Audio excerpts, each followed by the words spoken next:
And greetings, good groovers. It's 9 o'clock, Friday night, time for Conversations with the Owl.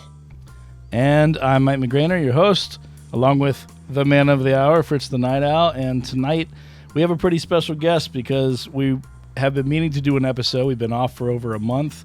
We had kind of a, sickness hit each of us. And so we're all good now and ready to go and back. We've talked a lot on this podcast about entertainment and the different aspects of it. I myself am a musician. My friend Pete got me into that and learned the context through there. On the movie side of things and film, there's a man that was my contact sort of into that world, and that's our guest today, the man who Nite Owl Theatre reboot would never have happened without, Mr. Dino Tripodis. Aw, thank you. That's very kind of you. Kind words. Good evening. From the Whiskey Business Podcast. From the Whiskey Business Podcast at whiskeybusinesspod.com. I'm surprised I got that out in the first couple of minutes. Normally I forget and never even remember to say it. Well, so, why not say it? Why not say it one more time just in case people... whiskeybusinesspod.com, which has the pleasure in the archives of having our own Fritz the Nite Owl on a particular podcast. That's one of my favorites. That's right. That's a fun time. So we're celebrating 50 years of Nite Owl Theatre this 50 years of Nite Owl Theatre? How is it possible? The man isn't that old. That's right. We started in 1974 as the Owl. Although I've been in radio since 1959. Oh, okay. The year I was born. And there you go. I started in TV in 1954, but it was all behind the scenes work. And yeah, as I say, I can't believe how much the industry has changed. Like, for example, I could not get a job in radio or TV now doing the way we did it back then. No. Well, no. And I mean, so many people will. The email I get most from the Nite Owl fans is just, bring this back on TV. We wish Nite Owl Theatre was back. And because this podcast is candid, and we've been candid before, it's so frustrating because it's just not that world anymore. Like, it's just not a thing. Movies, I mean, when was the last time you saw a movie on network TV? You know what I mean? 4, 6, or 10. Like, it's not a thing. Well, when was the last time anybody saw a movie host on a local TV station? The movie hosts now are on Turner Classic and Sven Gulli. I think Vampira or Elvira. Elvira's still going, and we have Joe Bob Briggs, our friend, who is doing great on Shudder, killing it. 5 years in, and just popular as hell, doing what he did on TNT's Monster Vision and what he did before that on TMC's Drive-In Theater. So, Joe Bob and Darcy. Yeah, I see ads for him on my TV set, but whatever station he's on, I can't get. It's on Shudder. It's an app owned by AMC. Yeah, well, you got to download and purchase it and so forth and so on. But it's really good. He didn't want to do it. I had sent an email about it in 2018 and all these, or 2016, I believe, when we were winding down. And Joe Bob's whole comment was, if they wanted me, they wouldn't have canceled me. I mean, it was literally like he didn't want to do it. In walks Darcy, who is like the me for Fritz to Joe Bob, and she talked him into it, and they gave him a shot. They did a 24-hour marathon. It broke the internet, and then AMC offered him a deal, and now he's on season 6. So, things work out the way they're supposed to work out. Mike, I can't. Maybe you have answered this question for me a long time ago, but are the original Night Owls still in existence? So there's footage that exists that Channel 10 saved, which was only maybe a half hour, 40 minutes. Thankfully, our friend Eric, who still works there, Eric Hartzell, got all of that for us. Okay, but there's no there's full no episodes. Full episodes of. I was going to say, because the way things are now, all of those could just be. We could have a streaming network. You could recycle all of those. Well, wouldn't you still have to pay the distribution? Oh yeah, fees? That's the problem. Is the movies are like the French Connection. I mean, these are things that if we tried to release as a full episode, you're screwed. Right. Be like, $10,000 for 300 units. Like, well, a lot of people wanted me to do a jazz show after I got fired from I forget the name of the station. WJZA. WJZA. But the thing is, the charge for the ASCAP BMI licensing fees, I just couldn't afford to do it. Yeah. Well, if it's any consolation, my friend, once you left and they got rid of you, they also got rid of that station eventually. Yeah. Well, that's how I found out that that I was no longer with them. Was they called me on the Friday night that they were changing formats. Mm-hmm. Said you don't have to come in on Sunday because we're changing formats and there's no more jazz show. And we'll kind of get into the Dino connection and the backbone of this series in a second. But I do want to ask, since all three of us are in this room, you guys are 30 years apart. Me and you, Dean, are about 20 years apart. Mm-hmm. We've all seen entertainment through the years come and go and change in different ways. How do you guys want to comment on that? As far as you, Fritz, came from a time where television wasn't out yet. And correct. Now you've been 1930. Well, I was born in 1934. Yeah. And radio was king. Yeah, it was. And well, for a kid, radio was king. Movies were king.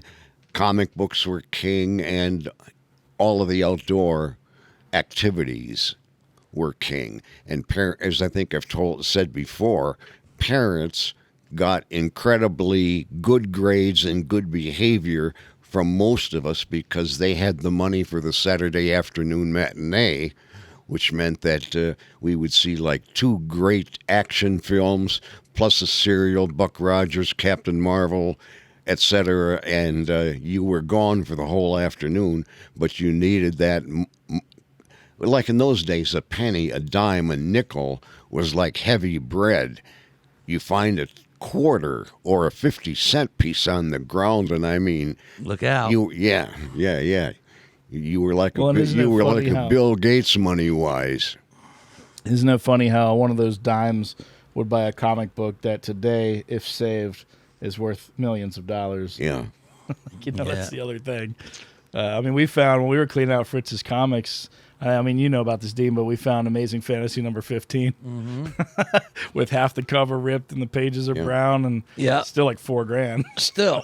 I bought it for 3 cents at a bookstore that used to be across the street on, I think, Main Street, where the buyers, what were they, Chrysler DeSoto, Plymouth DeSoto? Anyway, it was right across the street from when Byers was on East Main Street or something like that.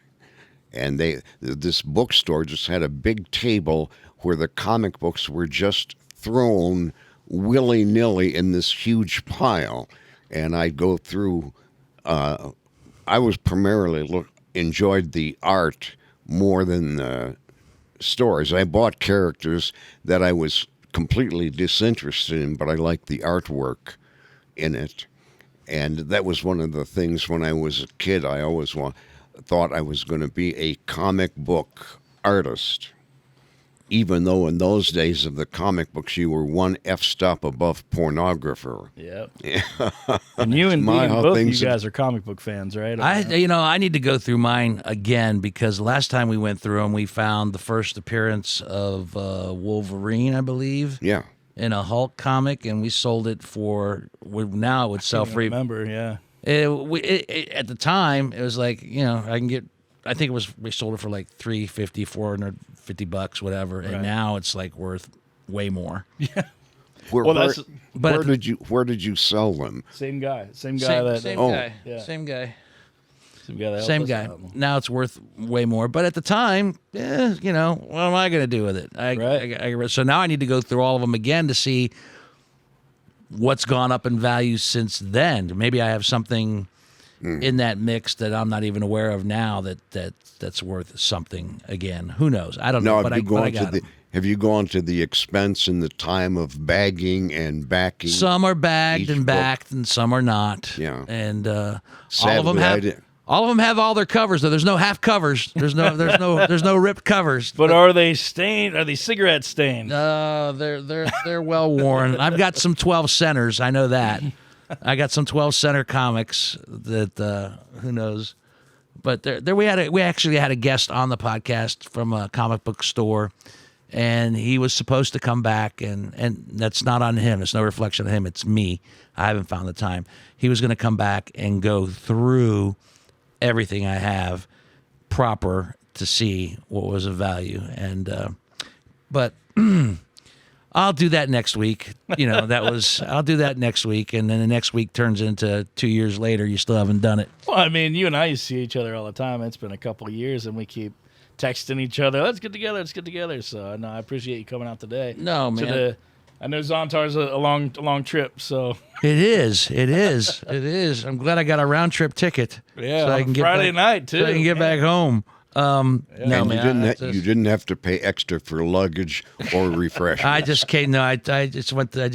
Brought a carry-on.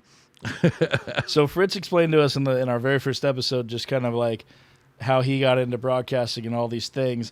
One thing I don't think I ever knew about you is like, did you always want to be on radio? Or hell no. Or did you just fall into it like what I assume everyone on radio does?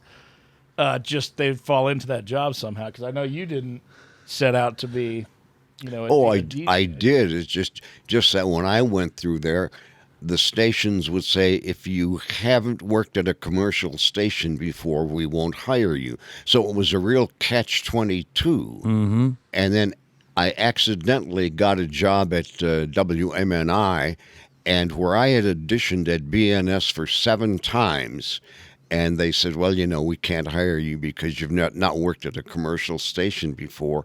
Once MNI hired me, BNS wanted me to, when they started putting stereo on live in the FM, they just called me up and said, do you want the job? So there you go. And Dean, when did you know you had the voice for radio? Or I still don't think I have a voice for radio, and I've been in radio for officially. I think I had a span of 27 years, but my radio experience started due to stand-up. When I was a working stand-up comedian, I would go into the radio station as a comedian, as a guest. The morning show host at that time liked having comedians. And I was working at the Funny Bone, and they used to have the Funny Bone comic on. And then the team at the time was Big Mike and Jane, and Big Mike loved comics. And he goes, so you're local? And I said, yeah, I'm local. He goes, do you mind coming in when you're in town just to hang out? I said, sure, I'll do that. So I would go in, I would hang out. And then we started doing this little feature, Dino on the Road. I would phone in from Kansas City. I would phone Omaha, Nebraska, and I would do a couple minutes as to where I was and some funny stuff. And the feature became popular. So flash forward to 1994, pursuing my stand-up career in Los Angeles, and things are going well.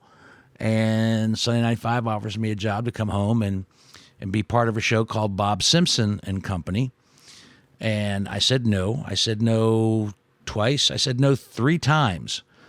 It was the 4th time that I finally caved and decided, okay, my daughter's going to be 13 years old. She's in Columbus.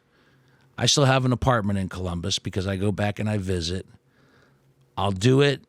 What's the worst that can happen? They'll realize they made a horrible mistake, and then a year will pass, and I'll go back to Los Angeles. Well, sure enough, September of 94, that show, Bob Simpson and Company, lasted till October of 95, and they fired Bob Simpson. And I thought we were all going to get dumped at that particular point, but we didn't. They kept Stacy, myself, my producer, Mike Elliott, who is now hosting mornings on WTVN, I think, and is the program director at TVN, and Clark. Clark was there. So I basically told the gang, I said, you know what? They're probably keeping us on till they find a new morning show to kick off the new year with. Let's just pretend like every show's our last one and have a blast. Yeah. So we dumped whatever we were doing with Simpson and Company because there was a lot of bits and a lot of crazy stuff. Good bits too. I mean, it was a good show. Was it like a sketch thing, or there was all kind of fun stuff in there. I probably creatively worked harder that 1 year writing for radio than I have at any point in my radio career, and loved it. I mean, we did fun stuff, but it just didn't catch on. It just wasn't, for whatever reason, something so good did not work out so well. Is the best way I could put it. So we dumped all that and made it more about personality and personal lives. The banter between Stacy and myself, back and forth, we established that relationship. Apparently it caught on because, we kept our audience, and then in the next book, the ratings went up a little bit. And then when January did roll around and we had that call into the general manager's office, I said, here we go. It's been nice working with you. And instead they say, we'd like you to be the new morning show, offered us a 4-year deal. And I'm like, well, crap. Now what? Did you ever miss LA? Was half the reason you didn't want to do the Simpsons show because of being grounded in one place? I was very serious about pursuing my stand-up career. It's too long of a story to get into on this particular podcast, but my manager at the time, God rest his soul, he's passed away since then, messed up big time. And I had just done the best showcase of my career out in Los Angeles, and everybody was buzzing. And he says, so-and-so wants to meet with you, so-and-so wants to meet, this person wants to meet with you. And I'd had considerable successes in the short time I got to LA in 92, and I had considerable successes. I already had done Comedy on the Road with John Biner, who was the host of that show. That was on A&E. But my first national television appearance was Comic Strip Live on Fox. And I had done that, and there was another radio guy, Gino, I hope I'm getting this right, Gino Michelini, I think was the 5 o'clock host, and he would have the 5 o'clock funnies. And if you were on the 5 o'clock funnies, when traffic was gridlocked in L.A., people tuned in, you were being heard by literally millions of people. Nothing else to do. They were stuck in traffic for the 5 o'clock funnies. And I was getting auditions. I auditioned for Ellen's sitcom and got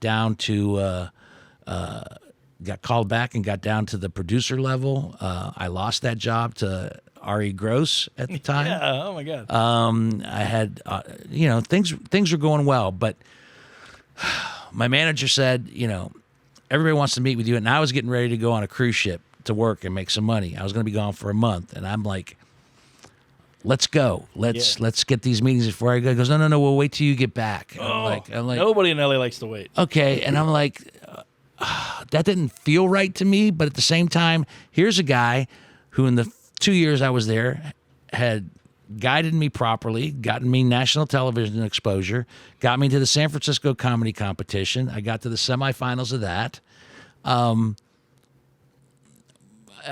I deferred to him because so far so good. Yeah. So I come back and he's despondent and he's like, I think you should take the radio job if they offer it again. Because I said, why? He goes, things didn't pan out like I thought they would. And I never knew the reason why. I did find out the reason why years later. So I went, okay, all right. So I went to Columbus. The one thing that it's haunted me, and I won't, there's no need to share what happened in LA. Right. That's personal. But the one thing that has haunted me to this day, still, I start out on Monday at Sunday 95 with Bob Simpson and company. I'm booked at the Funny Bone Thursday through Sunday, kind of like a nice little precursor. Yeah. I get to do what I do comedy-wise and then start, and it also gives me a chance to promote that I'm going to be starting at Sunday 95 on Monday. Bob Simpson comes to the show on Thursday night. And this is a point in my stand-up career where all the cylinders are clicking. I mean, this is like, I'm a well-oiled machine at that point. Because that's what I'm doing for a living. Of course, I should be, right? He comes up to me to the bar afterwards, and he says to me, don't do it. And I'm like, don't do what? He goes, don't come in Monday. I go, what do you mean, don't come in Monday? He goes, I just watched you do what you do. He goes, and that's what you're supposed to be doing. You're going to cheat yourself if you come and do radio on Monday. Well, I've already signed a contract. I've already moved back. I've done all, my daughter is beside herself with excitement that her father's home on a permanent basis, at least for a year. Right. You know, I'm like, I said, I'm coming in Monday. I said, he goes, I'm just telling you what I think and I feel. And that has haunted me my entire career. What if I hadn't gone in on Monday? What if I hadn't taken the job at Sunny 95? Now, I can't say it was a bad move because, like I said, after that first year, they hired us, and that lasted 24 years. Yeah. I can't belittle the fact. I can't say that radio was a bad move. Radio gave me a career. It gave me money. It gave me a home. It established friendships, long-standing friendships that I consider to be some of the best friendships of my life, yourself included. So I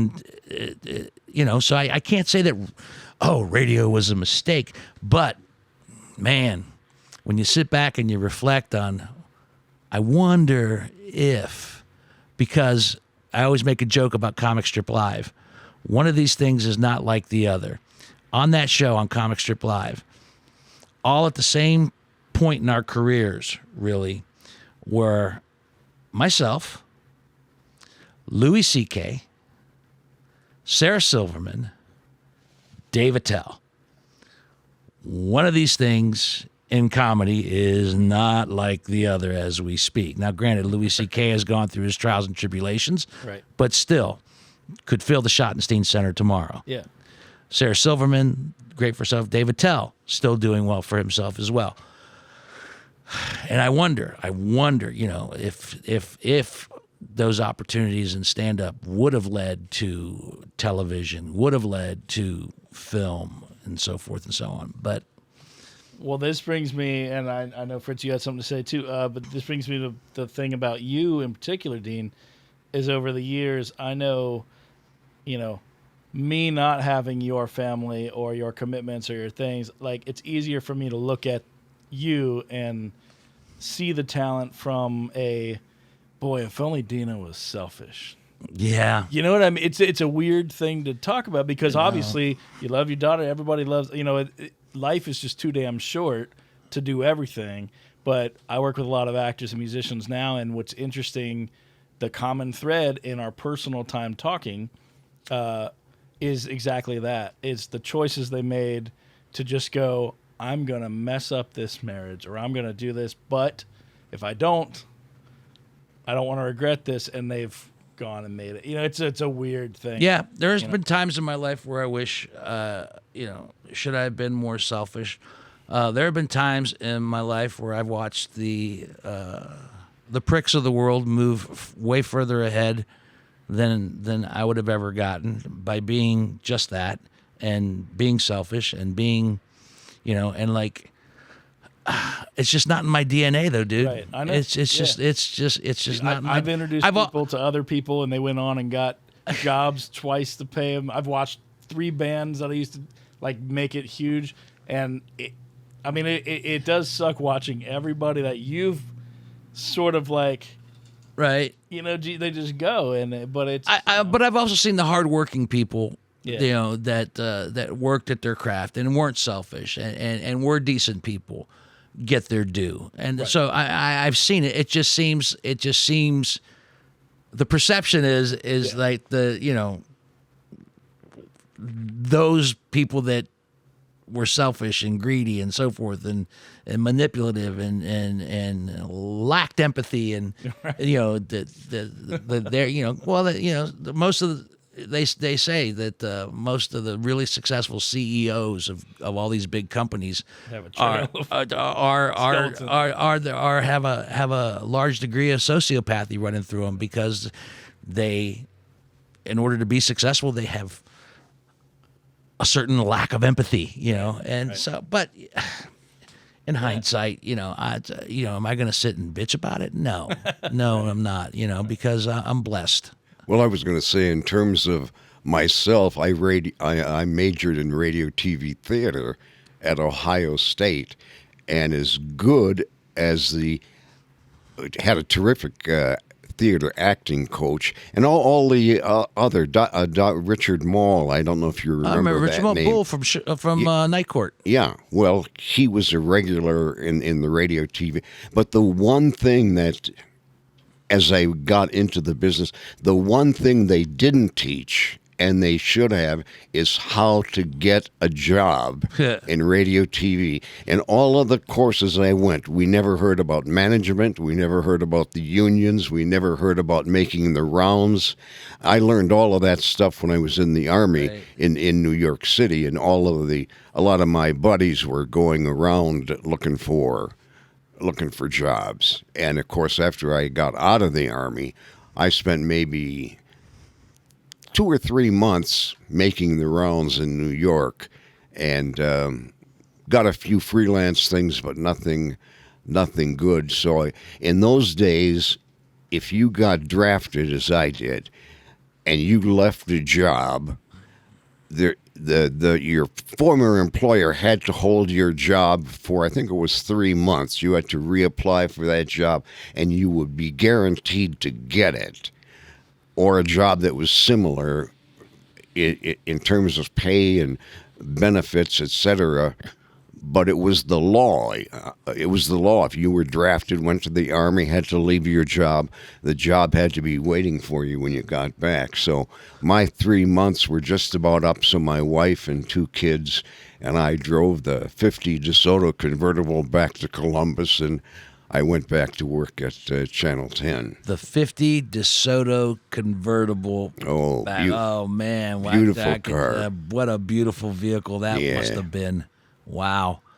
Yeah, and so here we sit now on the 50th anniversary, you say, of Nite Owl, and I've got, like you said, counting the stand-up years on radio, close to 30 years, and, and I sit here in front of you now, currently unemployed in radio. But,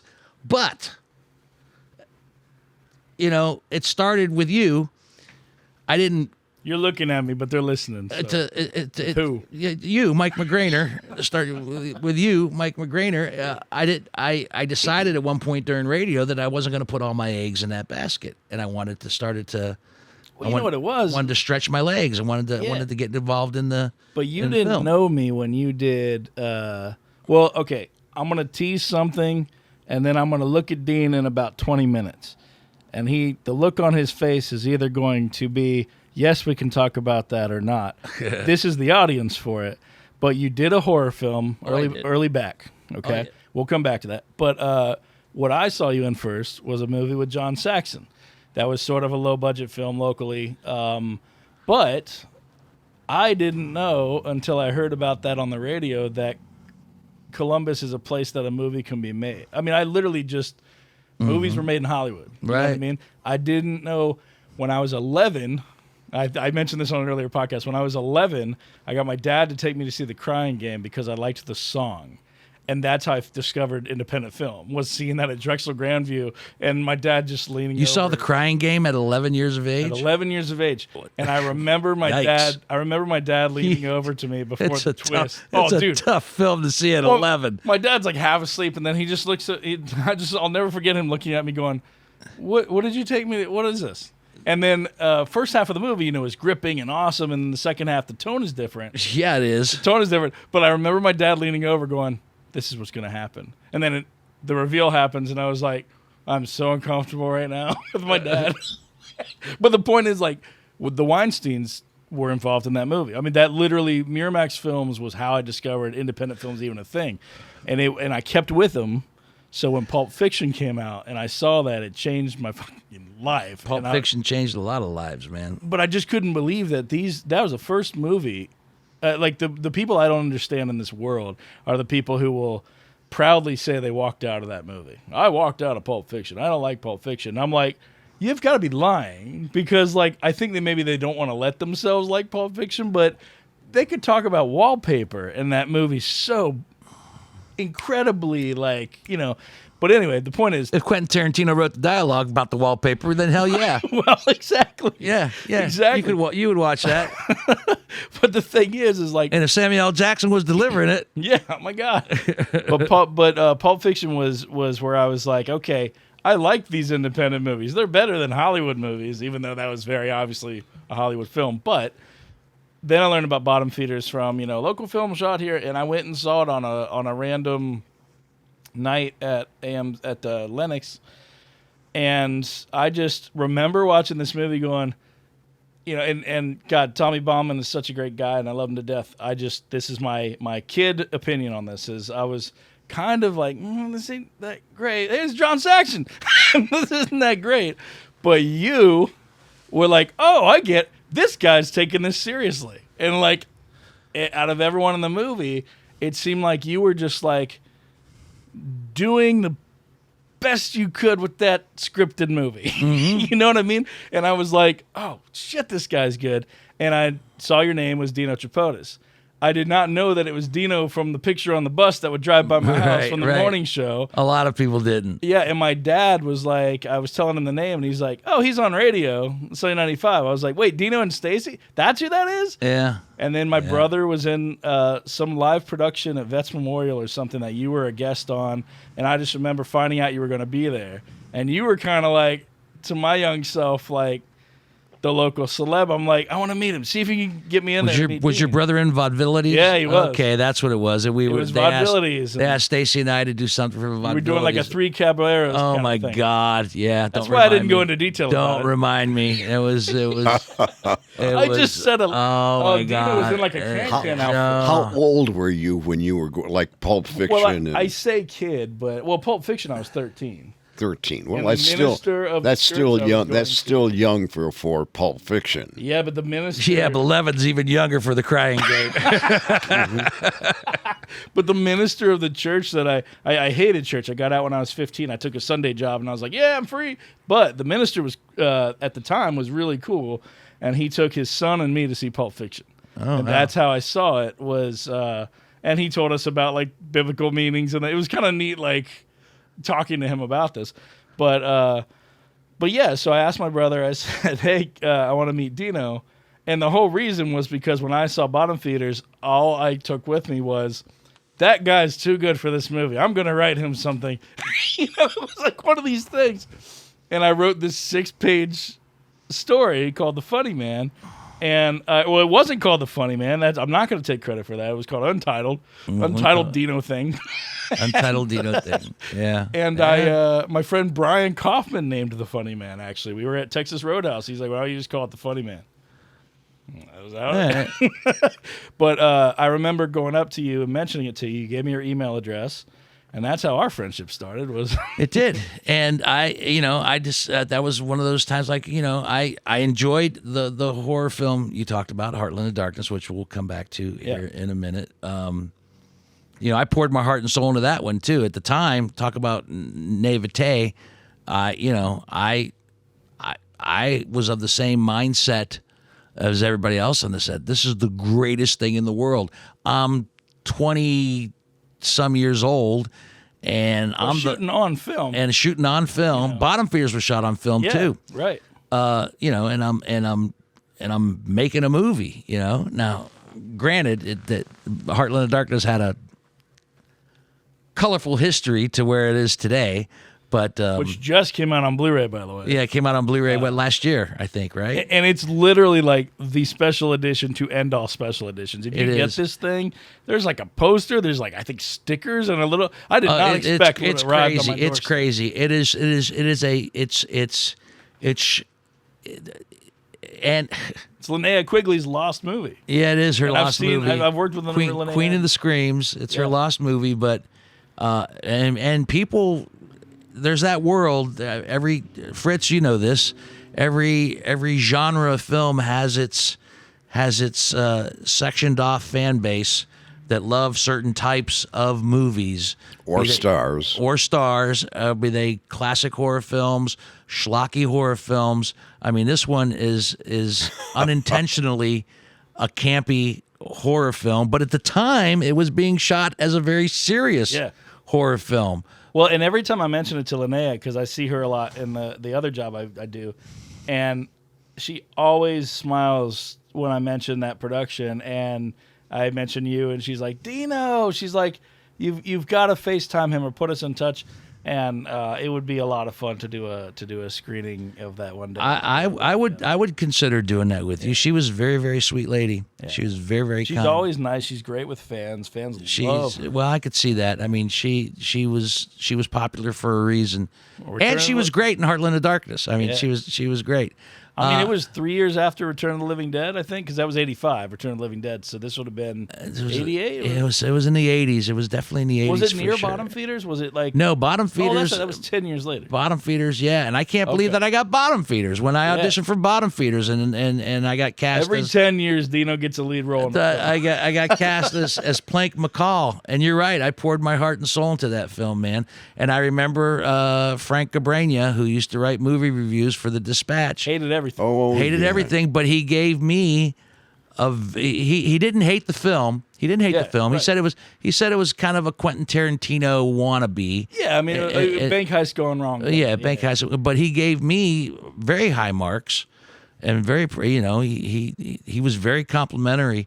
At what did he say that was Tripodis, and he meant it in a positive way. Tripodis doing his very best hangdog George Clooney. At the time, take the George Clooney and run with it. I went, if he's putting my name in the same sentence with George Clooney, that's a good review. That's what I told a friend of mine when you agreed to do the Funny Man. As I told a friend of mine, I said you were Columbus's George Clooney. That's what I would always say about it. And then Fritz, two of your sons went to school with Clooney, right? Out here, I think at least one or two that they were. George Clooney was. It was the Catholic school in Worthington, can't think of what it was. The Sales? No, it was a grade school, 1st through 8th, right on High Street. Our Lady of Peace? No, north of that. Immaculate Conception? I live in Clintonville. I know all the Catholic schools. Yeah, right at the edge of the south edge of Worthington on High Street. St. Michael's. Yeah, there it was. There you go. See, I told you. I live in Clintonville. I know all the Catholic schools.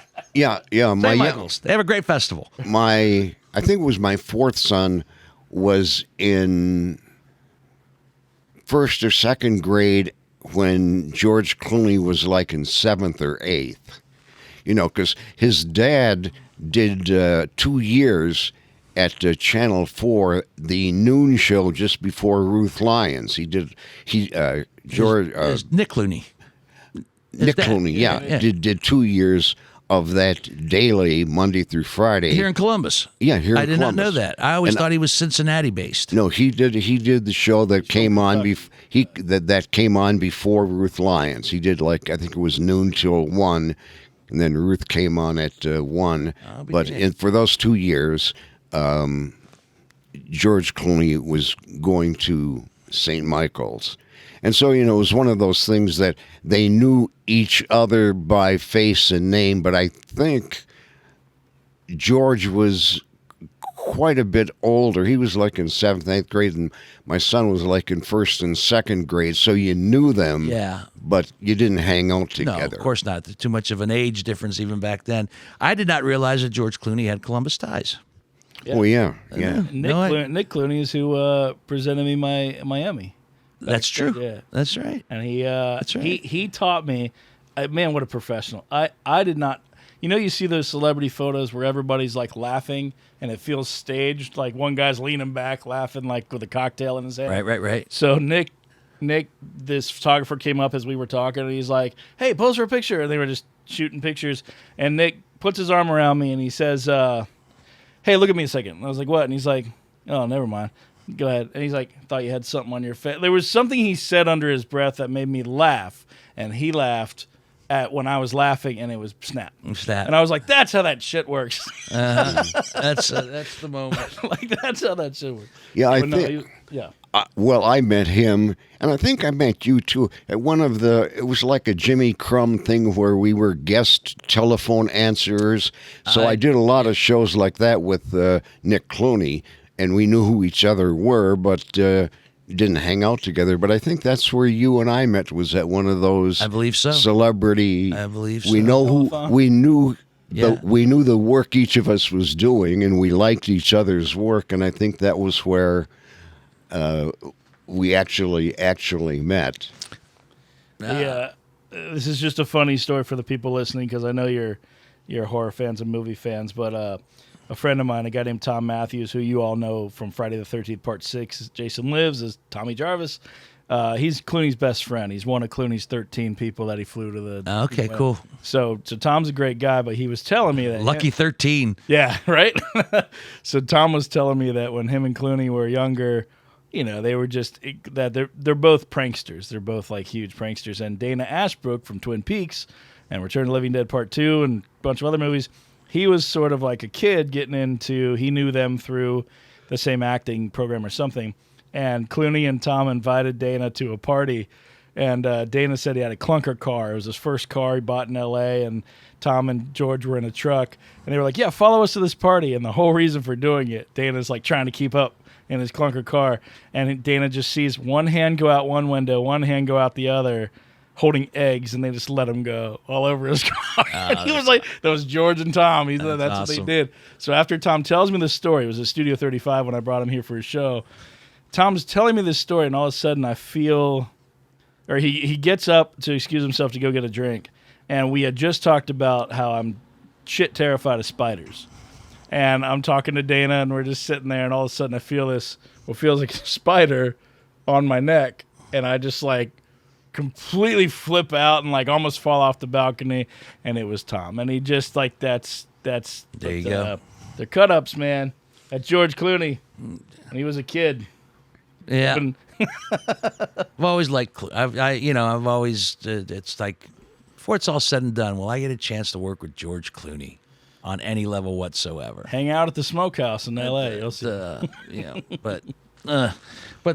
we did The Funny Man, and that was a learning curve for both of us. It was a learning experience. I recently tried to watch it. And what's interesting, and I'm not gonna step on the film at all, because no, you shouldn't. But half of it's a good film. The second half.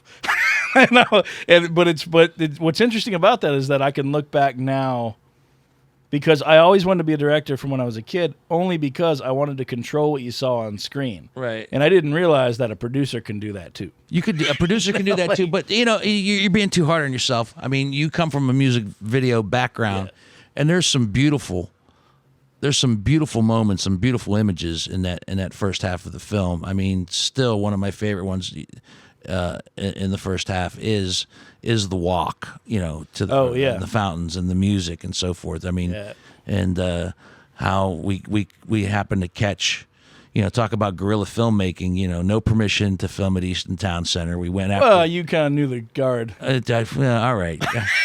There's a running when gag. You get Dino in your movie. When there's a running gag and throughout my entire life that and it applied to the film we just got done shooting as well. It was like, I know a guy. Oh, I'm sure. Yeah. Sure. I used up a lot of I know a guy favors on the film we'll talk about here in a little bit. Yeah. And what did I tell you during The Funny Man, where I was just like, again, talk about being selfish.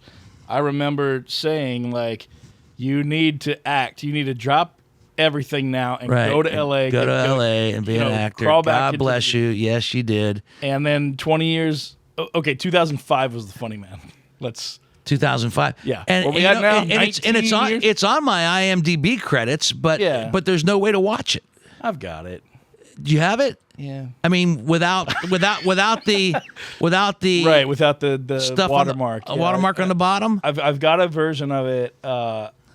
It's 29.97 frames, which for you geeks out there, I swear we shot it in 24, but this is like a DVD I found of it. Well, why don't you put it out there somewhere? I got to convert it or something. No, I mean seriously, put it out make it available on Vimeo. I mean, if Heartland of Darkness is out there, for people to consume. That has Linnea Quigley. Why don't you put the Funny Man out there? Yeah, because we there's could do that. one scene in the Funny Man that's still, and John Osbeck will concur, it's one of his favorite scenes. Yes, and we did it in one take. One long take. Oh, yeah, the Pushed bar scene. The bar scene with Jennifer Schaff, who then became John Osbeck's lovely wife. Yes, they met on that set. And yeah, because Osbeck's in the Funny Man. He's a waiter. He's a waiter, yeah. He's a waiter. Yeah. It's funny how that's another thing too. Yeah, Funny no, how come back. everything comes full circle. The people that we worked with on Heartland of Darkness, John Whitney was on that film. Yep. And I ended up working with John Whitney on Nick Baldassare is a good friend of mine Nick now. Baldassare. I worked with John Whitney though I was co-producer on a couple of his short films. We did some 48s together. We did The Street Where We Live together. He would have been involved in Down in the Veld if he had the time, but he didn't have the time available to do it. Osbeck was a waiter in Funny Man. I was executive producer for -1, his film, his military film, and then have a small cameo in that film. So it's interesting. And I've got a song in that film. Yes, you do.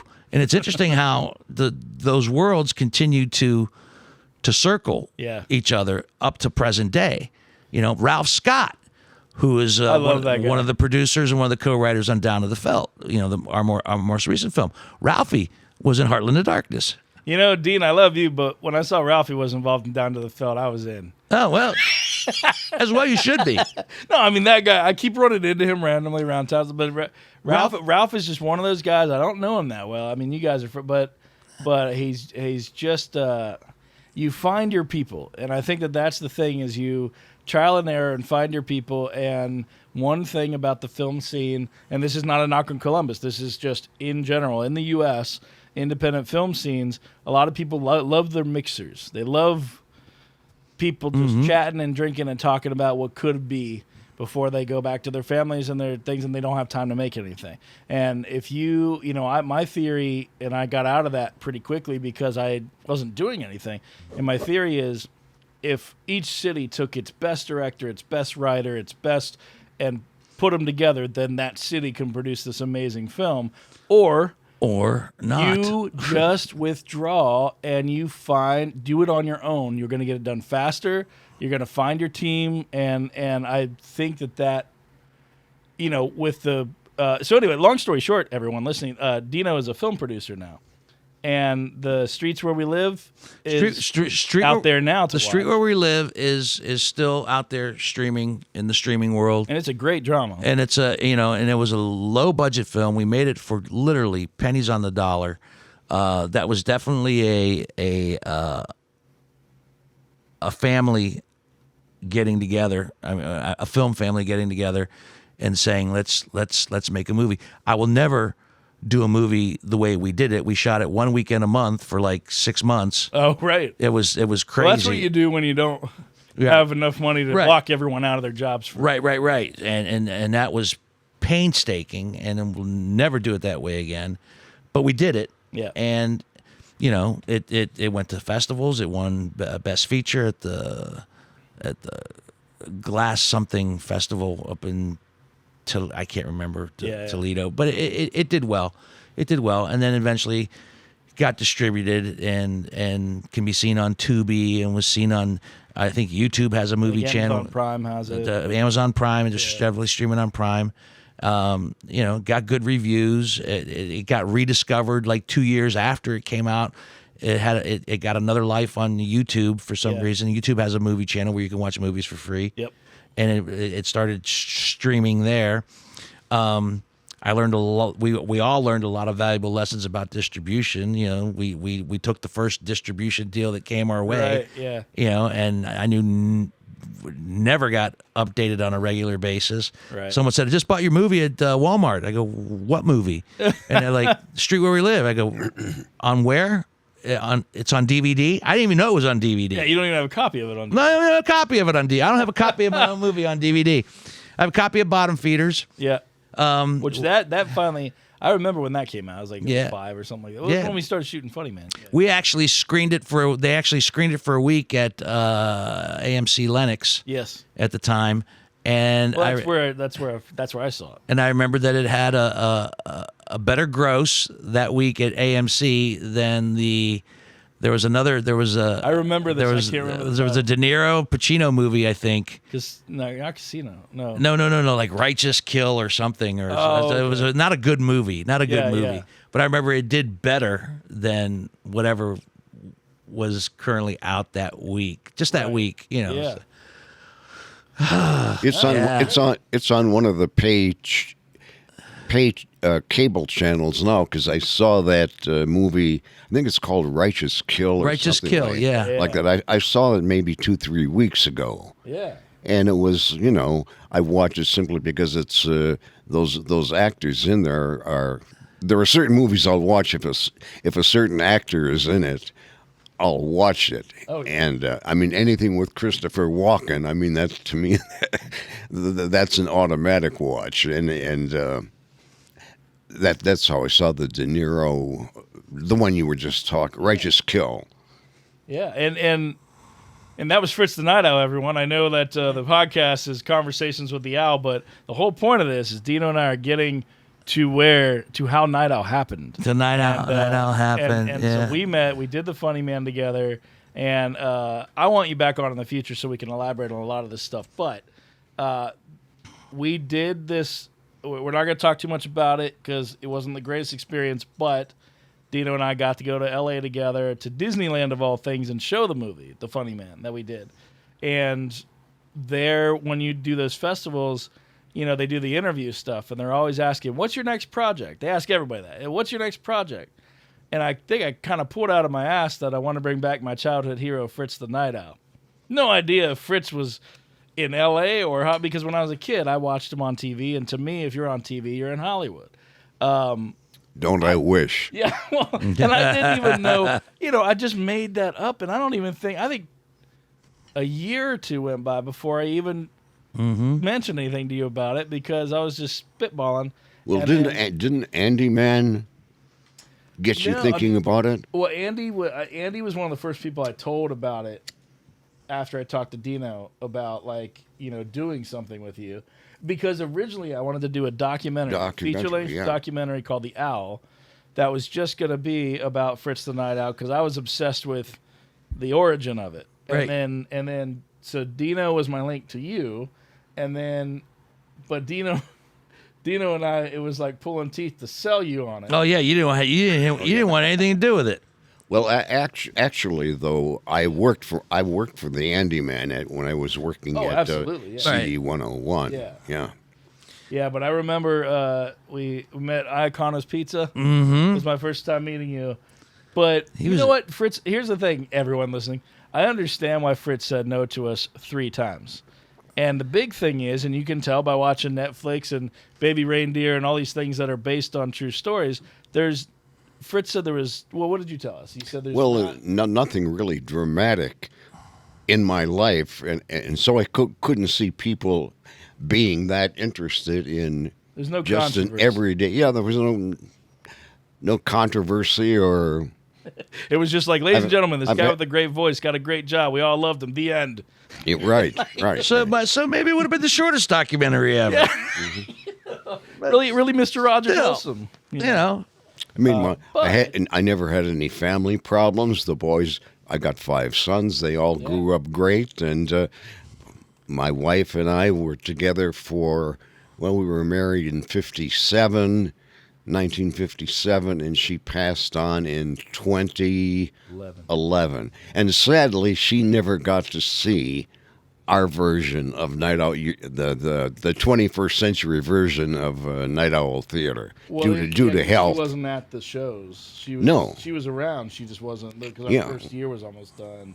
But it is Pat that told me, get him out of the house, and kicked your butt to go do it, which, God bless her, that's... and thankfully you did. Amazing.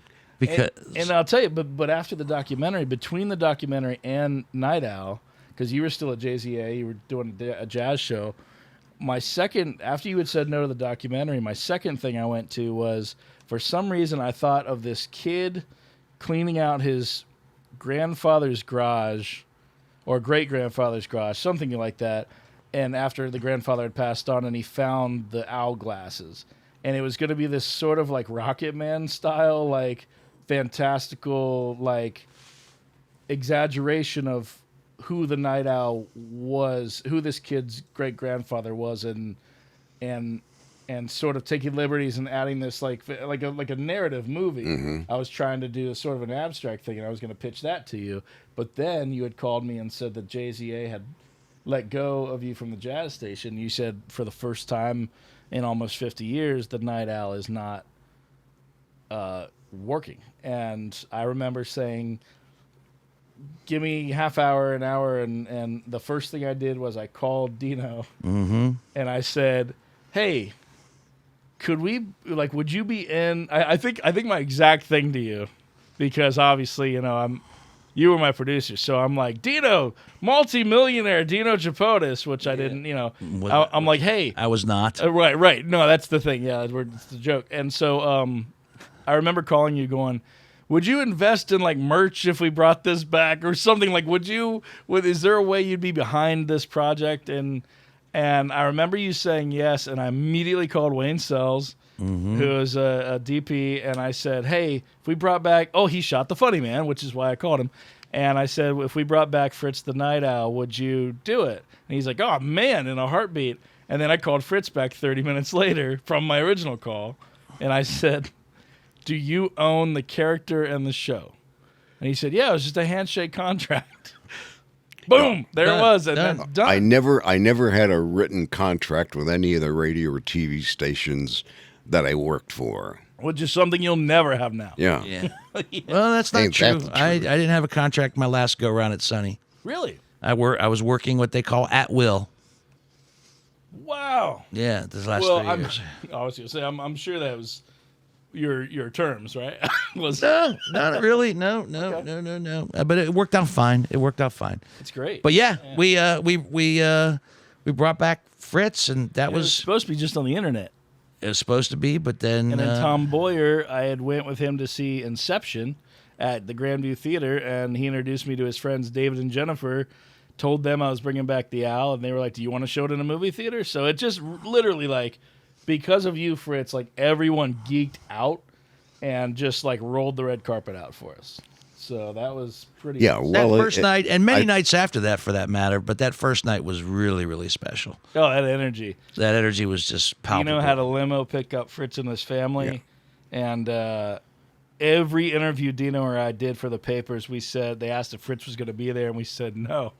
Or we didn't say an answer maybe, but we dodged it. We said we're not sure. It's possible, maybe, without knowing, of course, that you were going to be there. We were going to surprise the audience. Crowd went crazy. Yeah, it was awesome. They went crazy. It was a beautiful, beautiful night and a beautiful moment. And then the series of night owls that followed after that.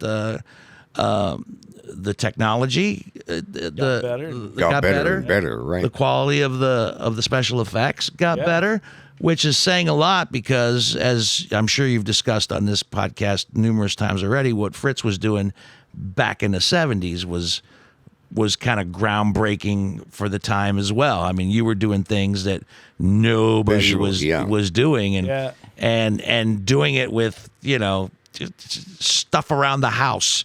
Yeah, literally.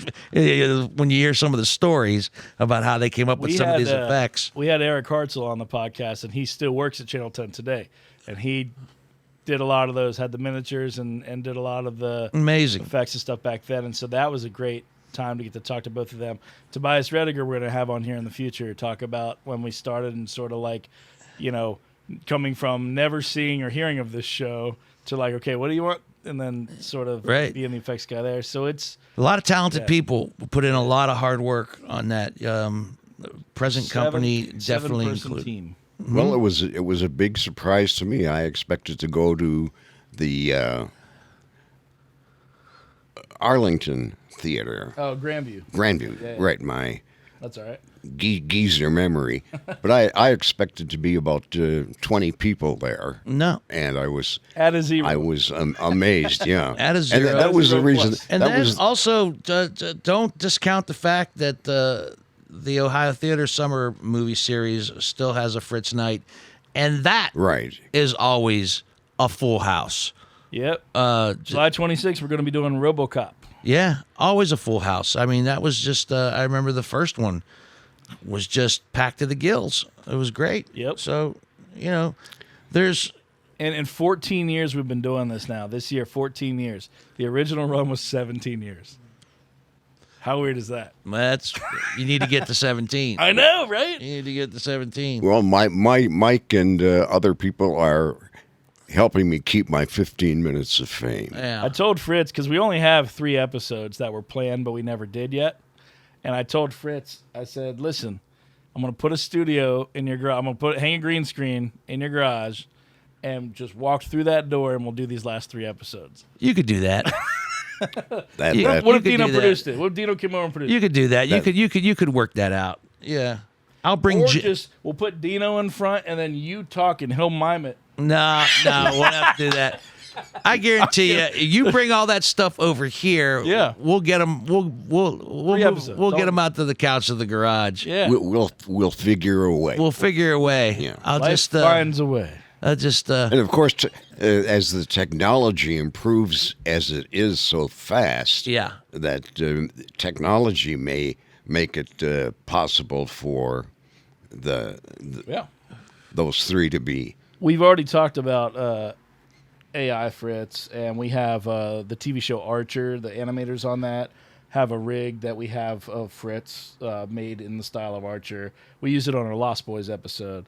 But that was made by the guys from Archer, the rig. And then we had talked about, Ryan Blasio and I have talked about taking footage that we already have of you from just over the years, green screen footage, and sort of creatively just placing you in the scene, and then we'll have you do the voiceover, and like shadow will be covering your mouth, something like that. There's a lot of things that can be done. There's ways you can get to year 17. But the 3 episodes were going to be The Crow, which now is timely because that original is better than whatever the hell this is going to be. Yeah. And then that trailer is bad.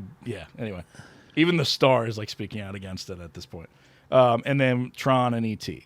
And so those are the things that, E.T. I always wanted, and this is why we at least have to do E.T. I always wanted to send you off in the spaceship at the end. Well, we also have the 3 Star Wars that we already did. Shot those, though. We've shot, yeah. Your stuff's in the can. We just haven't done effects. Well, we shot the entire Star Wars trilogy in 2016. You never did the effects? Never touched the effects. Are you kidding me? I know. I thought those were. Oh wow. No, okay. Those are going to be brand new to everybody. It's permission. It's permission from the owner. Disney, because they won't book it anywhere. I pitched it to the Ohio Theater, and they were like, "Well, we got to stay away from it." No, they can get it, but they already said they booked Return of the Jedi for the series this year. I got you. Yes, they did. Yes, they did. So still. I mean, that'll be worth the wait. I mean, it's 22 segments, and I don't know if you came in for that, but the very end is all of us walking up with Fritz and Princess Leia placing the medal on all of us. Oh no! That was that's pretty cool. I wish. And I wanted you to be there because it would make sense. It would be no. Dino was never available, but he was a damn good producer. No. It's cool. It's cool. Yeah, man. Yeah, your 15 minutes of fame extended. No. It's funny how people toss around the word legend around. And I mean, you are, Fritz. You are a legend. I've recently heard. Didn't know it at the time. Yeah, right. And I've heard it said, and I scoff. When I spoke today at a broadcasting school, and they introduced me as a radio legend, I'm like, no. Yes, well, you're a legend of a different generation. I mean, as I said, Dean, when I was a kid, I saw your face on buses, billboards. Yeah. I mean, you were as much of a local celebrity as Fritz. It's just different eras. Yeah, and also, but I take the same humble approach as our star here, Fritz. Never thought twice about it. Never thought I was any big deal. I was a job that I loved, and people ask me now because, as the truth on this podcast is that that particular incarnation of the morning show was released about a month ago. And everybody keeps saying, are you mad? Are you angry? Are you bitter? I'm like, no, I'm not mad. I'm not angry. I'm not bitter. I'm disappointed that I'm not doing what I love to do every morning and still have the ability to do it. So that's frustrating. But to say you're angry or bitter or, no, man. 27 years of doing something that I loved and got to do it in a great town, got to stay in Columbus, Ohio, watch Columbus grow and prosper, and all the charity work that we got to do, all the work with Children's Hospital, all the work I got to do with the Down Syndrome Association of Central Ohio, and other miscellaneous charities along the way. I mean, what is the point in being angry and bitter, and then again, not putting all those eggs in one basket. I don't leave the radio station and say, now, what am I going to do now? I got fired in the middle of producing Down to the Felt. Which, when I heard about you getting fired, my first reaction was anger, because I knew that you weren't there, and then you went back, and I was like, well, how dare they do this? Yeah. My second reaction. I did have that reaction. I didn't know if we were allowed to say that. I did have that reaction. Like, wait a minute, you asked me to come back, and now you're fired. But like I said, the GM, program director, at the time of me coming back, were different than the ones that released us. It was a new GM and a new program director, new thoughts, new ideas, new plans, new. Well, I mean, there was a part of me, as I said, I'm a friend of yours, and I felt bad, but at the same time, there's a part of me that's like, F him. This is the kick in the ass. He needs to go do something great. You know what I mean? It literally is like, this is the time to be selfish. Do it. And I don't even think that this is the Down to the Felt, which is where we're at currently in life, is not a selfish thing. It goes back to, let me recap some of the things that you talked about when people have gotten together for film gatherings and talked about what they want to do and how they want to do it. If something good came out of the pandemic, it's the fact that John Osbeck, Ralph Scott, and myself sat down and wrote this script, and then the intention was to write a script and sell it and be done, then write another script. That's what we were planning on doing. And you worked your butts off selling this. Pitching this thing. Well, we did. We went out to the American film market and we had meetings set up, and we were selected to actually pitch at AFM. Osbeck did a great job. And we met with production companies that took an interest in the script, production companies that, as we speak, still have an interest in the script, and maybe will have more of an interest when it becomes a finished product. I remember you and I even were in L.A. at the same time. You were there pitching that, and I was out there for a job, and I was just like, this is so weird that we're not going to see each other. Trying to get a drink. Yeah, there was no time because we were literally at AFM all day long, and then meeting with people at night as well. But that it was at that particular AFM that we sat on the small little balcony of our hotel, and Osbeck said, I don't know if I want to release this, because a lot of people said, you guys are so passionate about this film, why don't you just make it yourselves? Yeah. And we decided that, okay, we were going to make it ourselves, but with one caveat, that we were going to do it. We were going to literally go big or stay home, not go home, stay home. We were going to do it the right way. And the only piece of naivete, if you will, that popped in was what we thought the budget would be. Because we thought we could make it for like $300,000, maybe $350,000. We could raise. Well, you could on favors, or and security guards. Yeah, we could. But what if you did it legitly?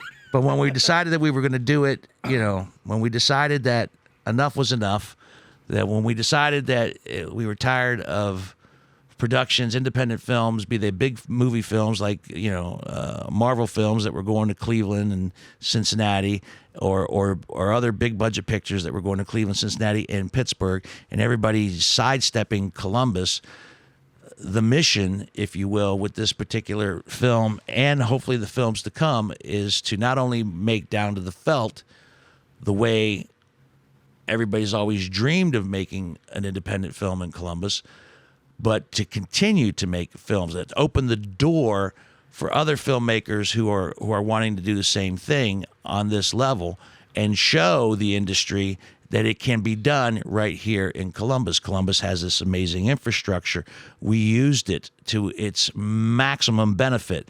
The locations, our crew was 100%. Everything was Ohio.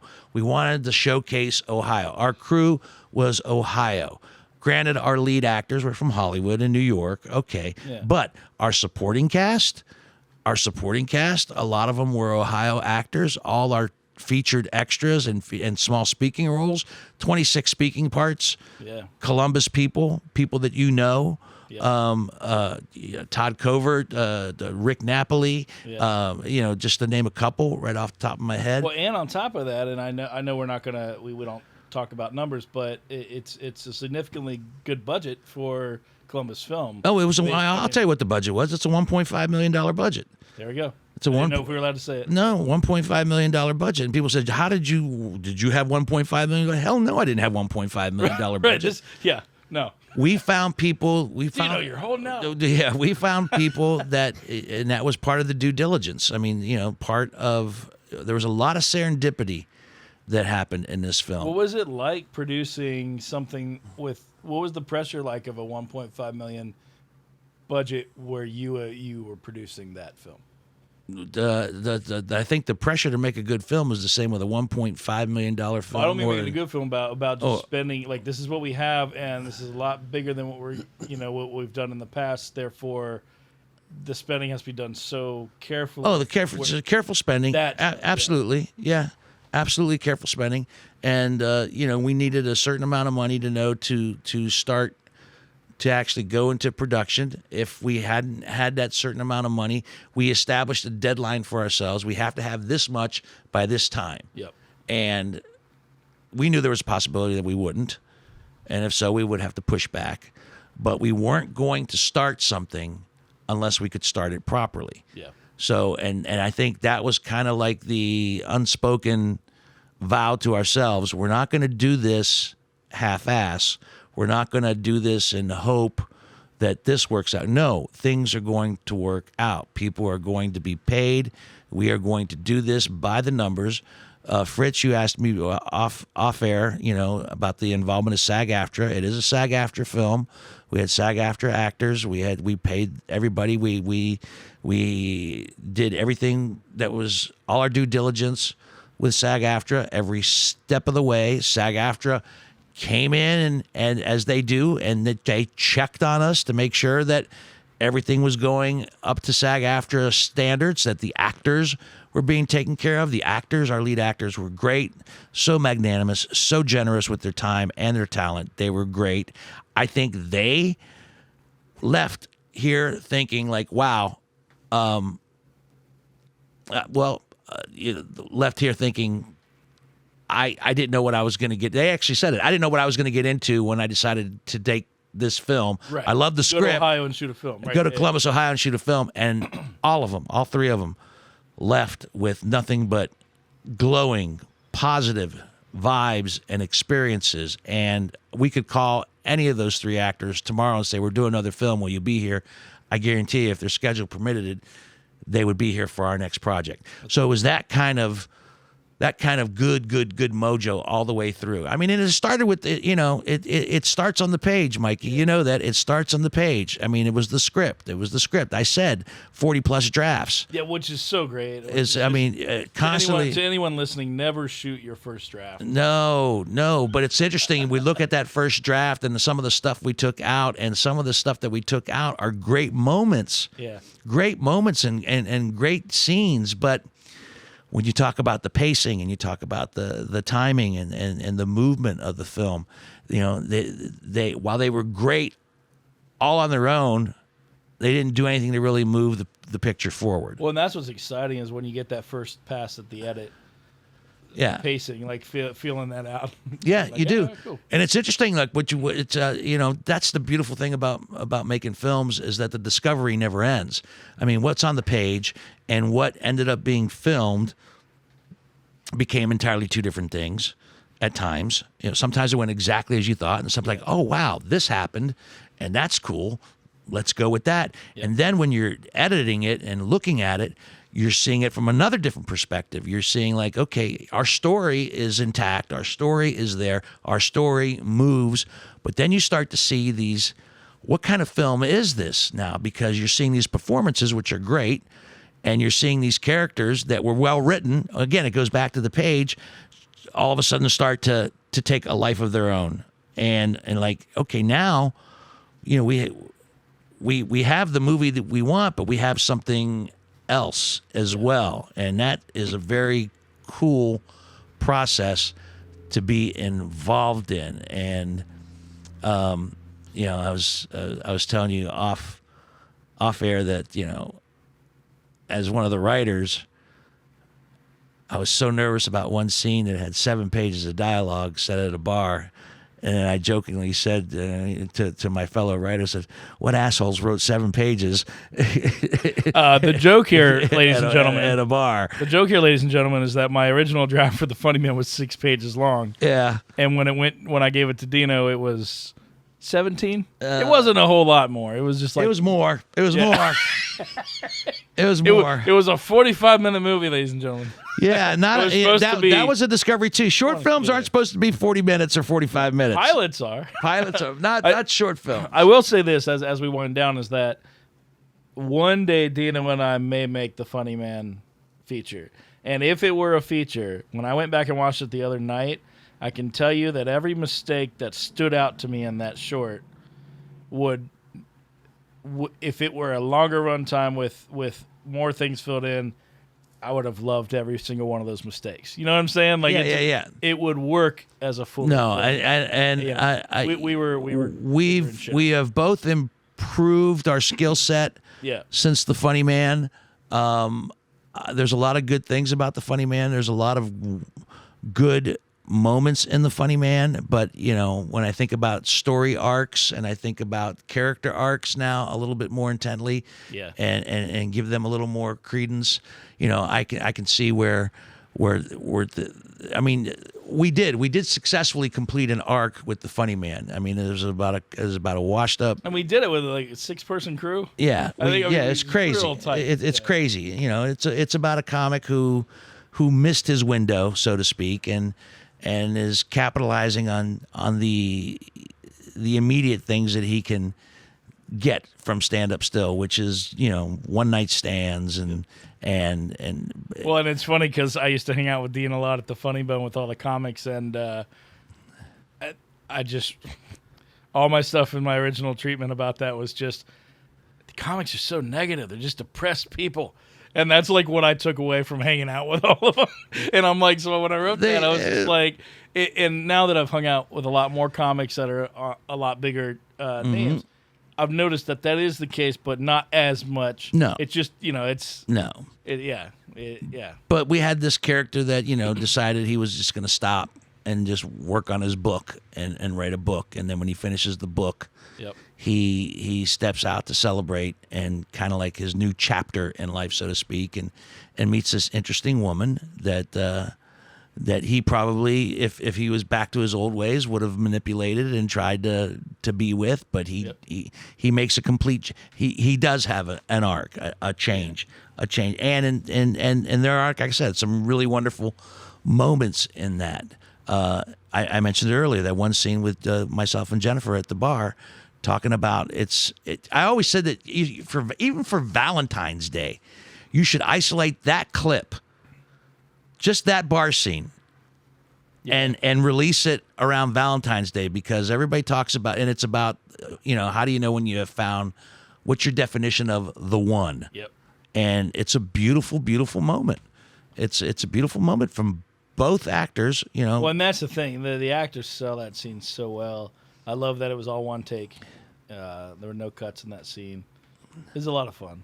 It was definitely a learning experience. It was. It was indeed. Yeah, it was. Yeah, no, it definitely was. You know, a lot of it was just based on observation of comics and what I thought they could do to help themselves get happier. I think was that was my whole thing with it. Yeah, there's a moral in there. I remember the one night you took, you invited me to dinner.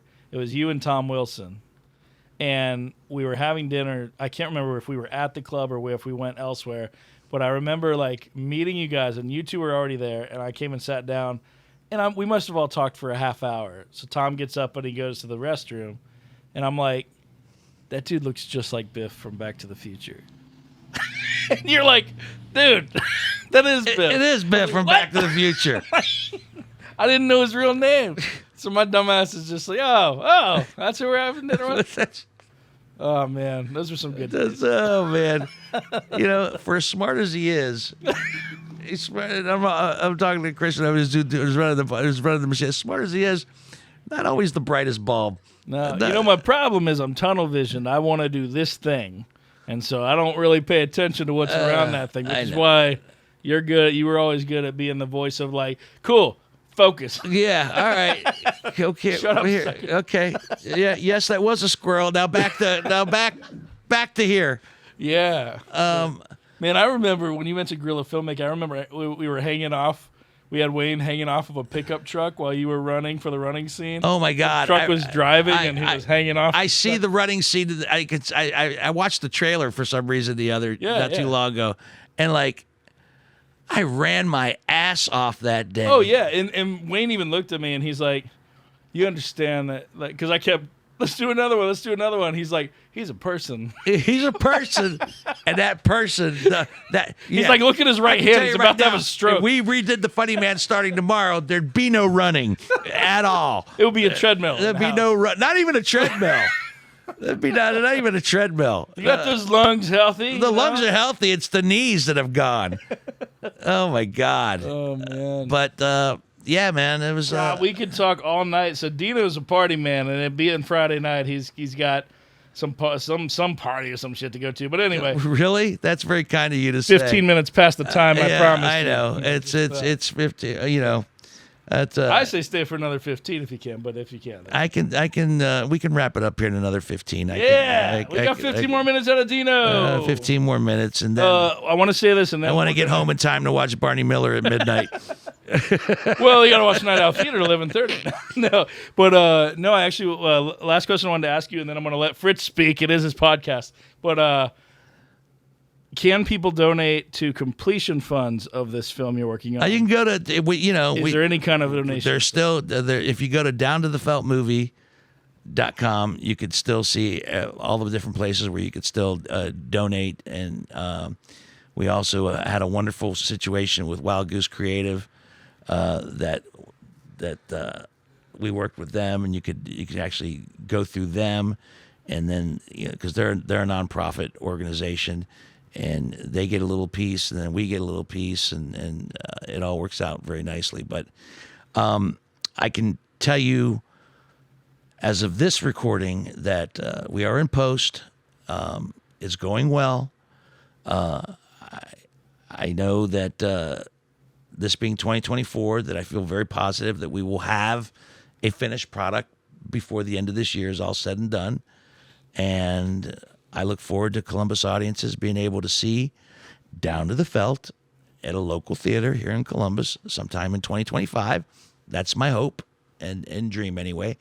Probably a cast and crew screening prior to that, which is not open to the public, but you'll hear more about the film, and if we sell it, if we sell the film, you'll definitely hear a lot more about it, because the hope is to sell it for more than what it costs to make it. Right. Pay back our investors. They get the money first, and then whatever's left,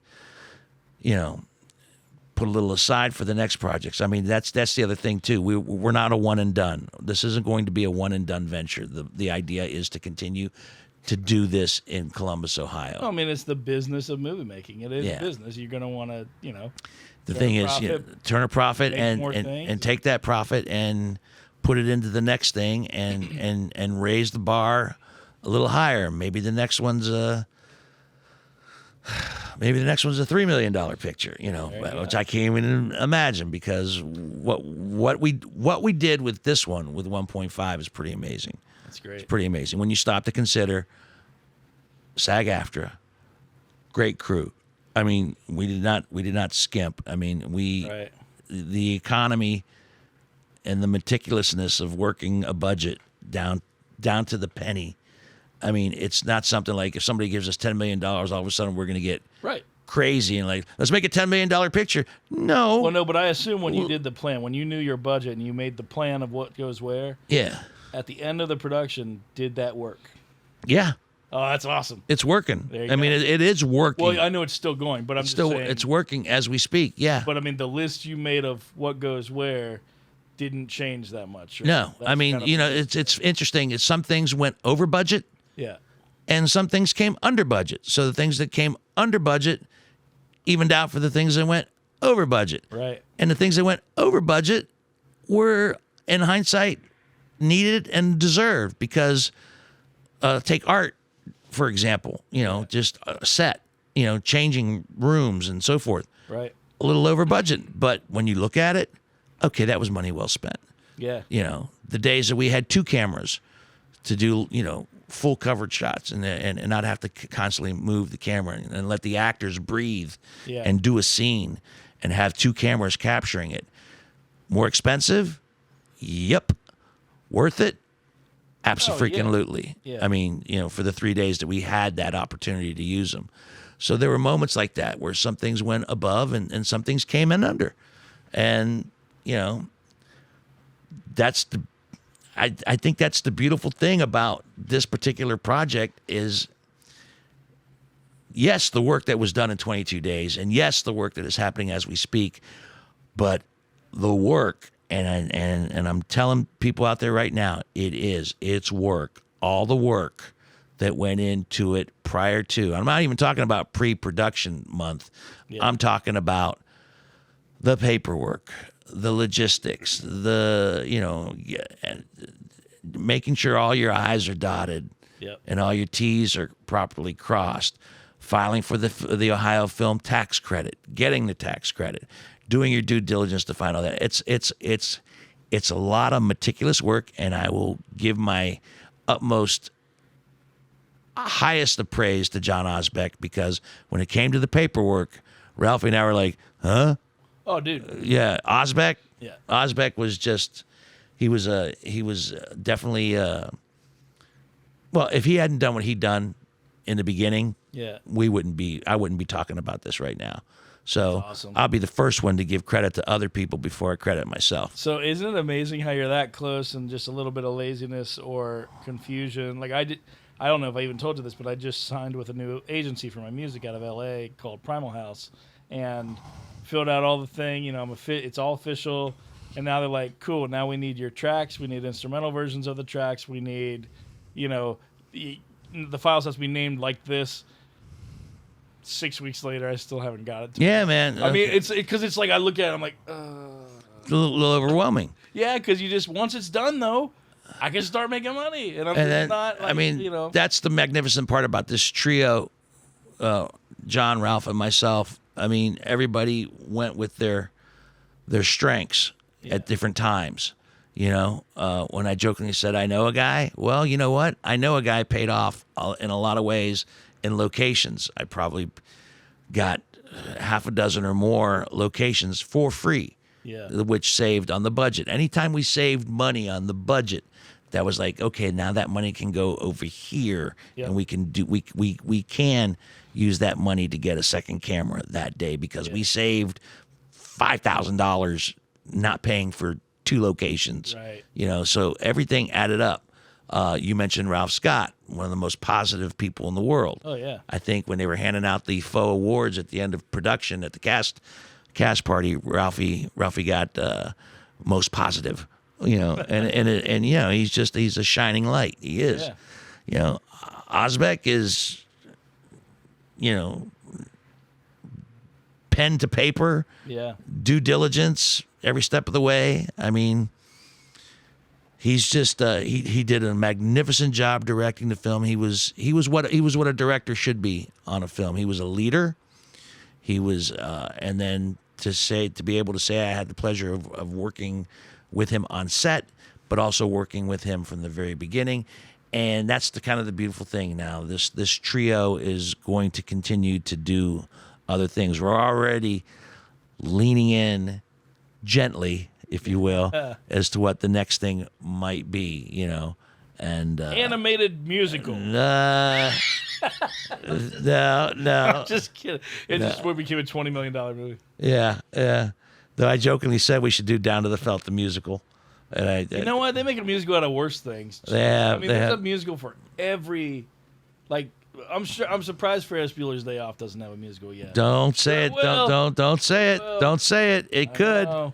It could. Well, I've got a new album coming out next year. If you need an incidental song for this film, well, I mean, you know, any background music, you will. I won't make any empty promises, but when it comes to, you know, we are going to be, when we said we wanted to keep it Ohio, right? We're looking at. I'd be 2 for 2 with Ozbeck and songs. We are looking for, you know, Ohio artists to fill out the soundtrack. Yeah. One, because it satisfies our desire to continue to incorporate the great talent that's in Ohio. Two, might be a tad more affordable as opposed to, you know, because we've got some. Just, well, now that I signed with the damn, now I can't go outside. It's like almost like a SAG-AFTRA for music. So it's like I would have to be like, talk to the. All right, well, you're out. Right, I know. Yeah, there you go. Fritz, you're take the mic. Talk to this man. I've been talking my ass off. Well, I was saying for young people who are listening to this and have ideas about making a film, they certainly got a course in it on this show tonight. A lot of things that you don't expect to happen when you haven't done it and don't know all that's involved.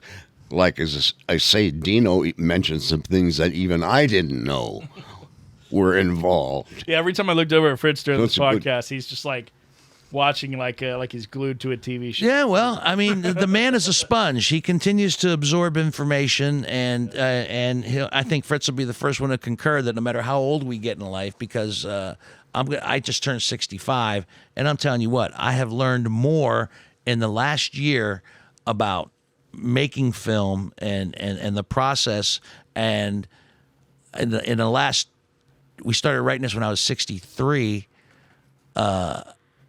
It's made me a better writer, and there's a lot of things that I've written that I thought were pretty damn good, but you know, again, raising my own bar on some level. Yeah. And then one of the investors, also one of our producers, shared a little fun fact with me, Fritz. And maybe you can think back to when you were this age, but he said that creative people, if they live a long life, which you're currently doing as we speak, said that creative people, even if they're successful, don't really hit their ultimate peak of creativity until they reach the age of 63 and then on. That those are the most potent and creative years of their lives, creatively speaking.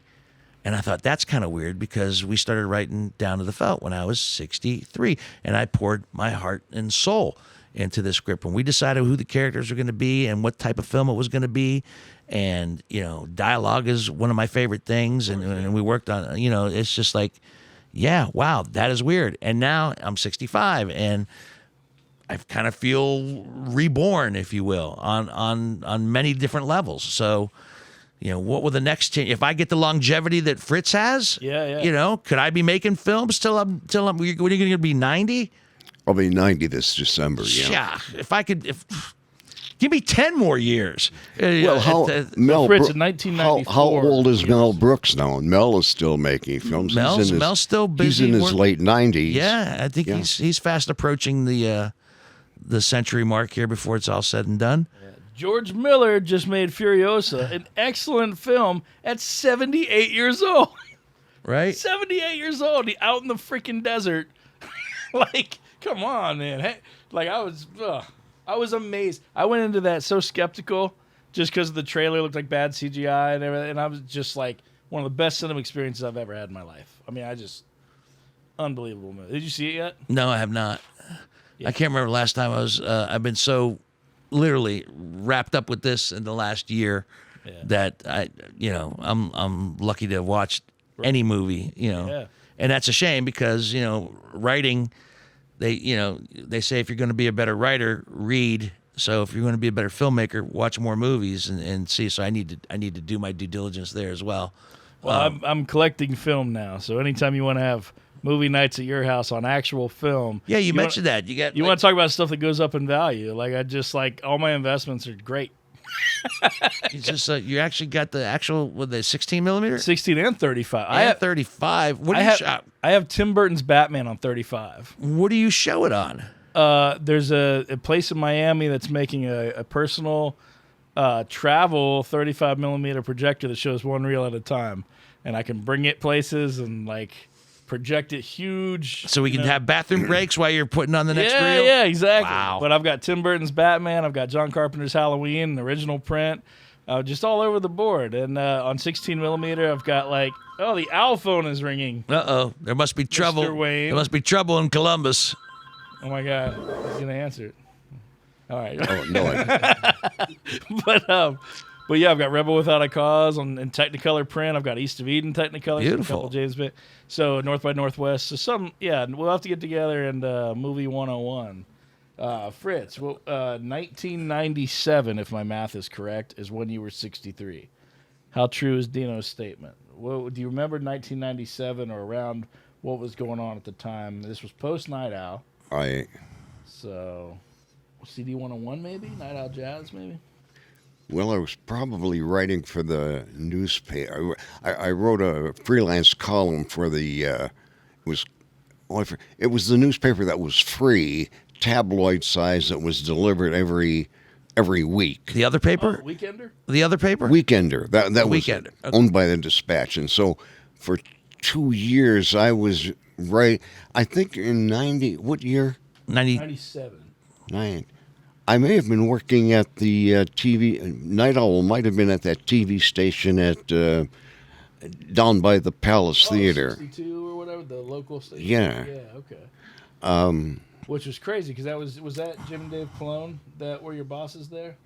No, they were the ones for the first one that was in the bottom of the. The Hyatt. Hyatt, yeah. Did you know the Pallones? Flippo and I were two of the people. Massey's. Flippo and I were two of the people that did shows for that station. It was TV 19, I believe, was the thing. My dad's cousins, my dad's first cousin, so I just remember. Yeah. I remember them being part of the family. Well, the difficulty was both 19 and 62.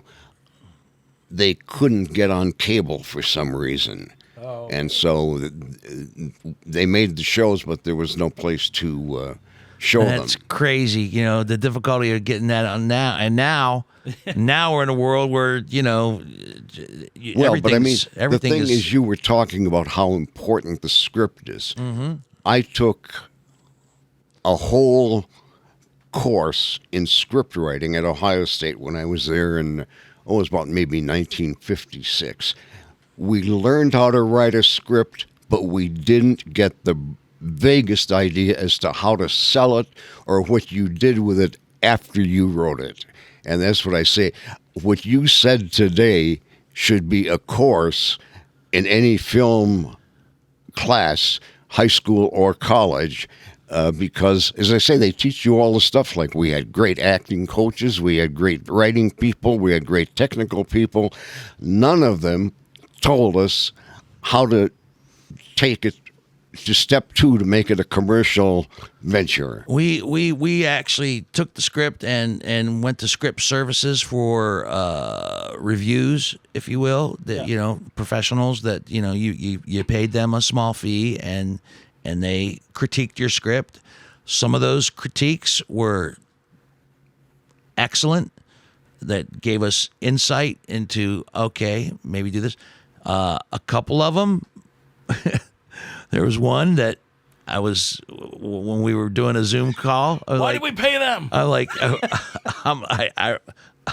writing down on a piece of paper. I'm showing I go, she has not read this script. She has not read this script. And then John's nodding at me, and then John says something like, because there's a lovely twist after all this stuff transpires. There's a great twist in the film, which obviously I'm not going to spoil and share. But when John quizzed her on it, and what'd you think about the surprise ending? And you could just hear the inflection in her voice, like, oh, yeah, that was great too. Oh, that wow. was great too. That was great too. Wow. No, that's not too. Well, that's the one thing about like. And some people's advice too, like, we don't really, there's nothing very likable about Paul Murphy. That's the lead character. Yeah. Maybe he should have a daughter. And I'm like, what? What the hell of a like? Maybe you should change everything. Yeah, maybe he should have a daughter. I'm like, okay, yeah, maybe not. But what's funny is, I mean, all that Hollywood. I mean, those producers, like, people do that stuff where you're like halfway through the movie, let's add a character. Like, what? Like, well, that's covered in Casino. When Danny DeVito goes to the restaurant, he hasn't read the script that Gene Hackman has, but he's suggesting, okay, well, there's no romance in it, so we should put the girl in, and this should be their motivation. They start off wanting to do a heist, and yet they get involved with each other and fall in love, and then they begin to examine the morality of what it is they're planning to do. And as I say, DeVito is, if you remember Casino, they're Joe Bob Briggs is in Casino.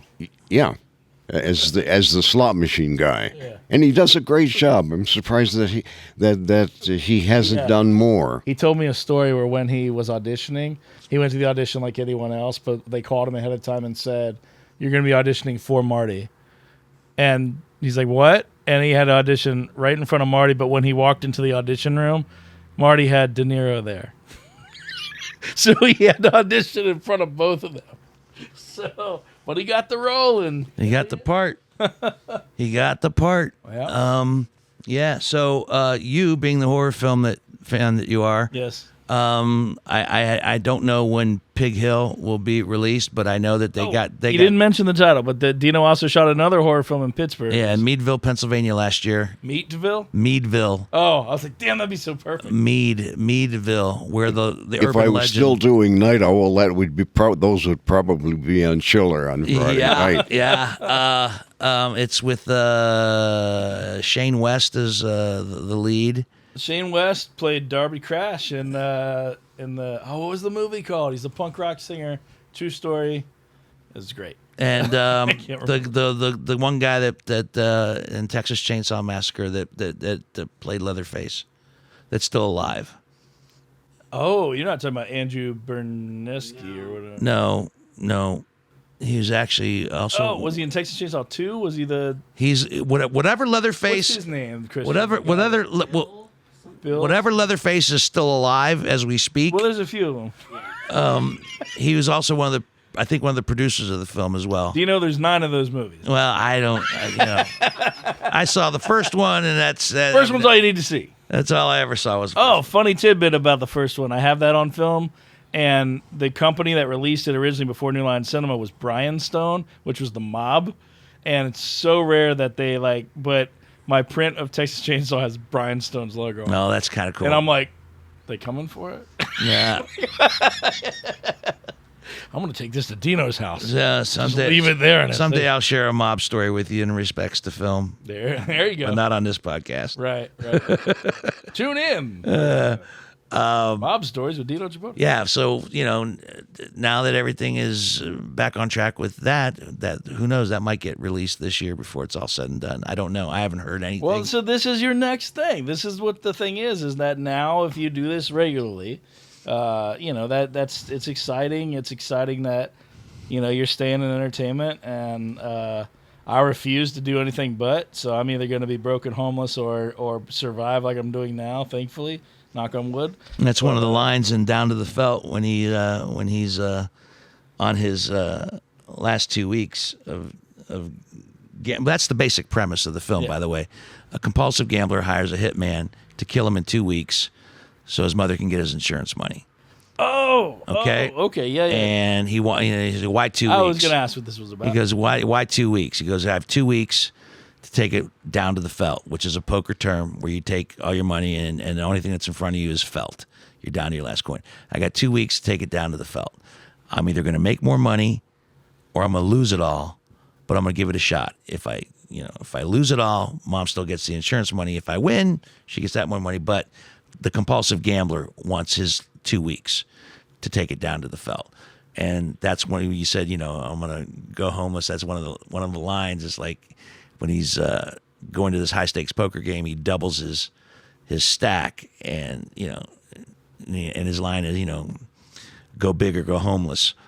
So is one of the lines.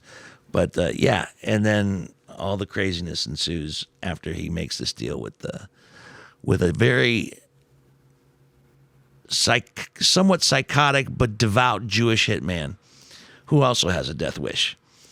Nice. Yeah. So it's some very well structured, well written characters, and like I told you earlier, as we're watching this edit and seeing these individual stories and these individual arcs, everybody in the film is looking for something, some sort of resolve in their life, whether it's the mother who wants her best for her degenerate gambler son, or the hitman who's looking for some peace in his life because he wants to, he has a death wish, but he can't kill himself because he wants to be buried in a Jewish cemetery. Oh, right. And if he commits suicide, that won't happen. And that's very important to him. So you see all these different... Well, I love arcs like that where I think it was a recent memory, of course. I know this is... Everybody talks about how great this is, but Breaking Bad was a perfect example of every character, even some dude hanging out on the sidewalk outside, has a complete arc thought out. Mm-hmm. And I'm like, that's what makes it so good.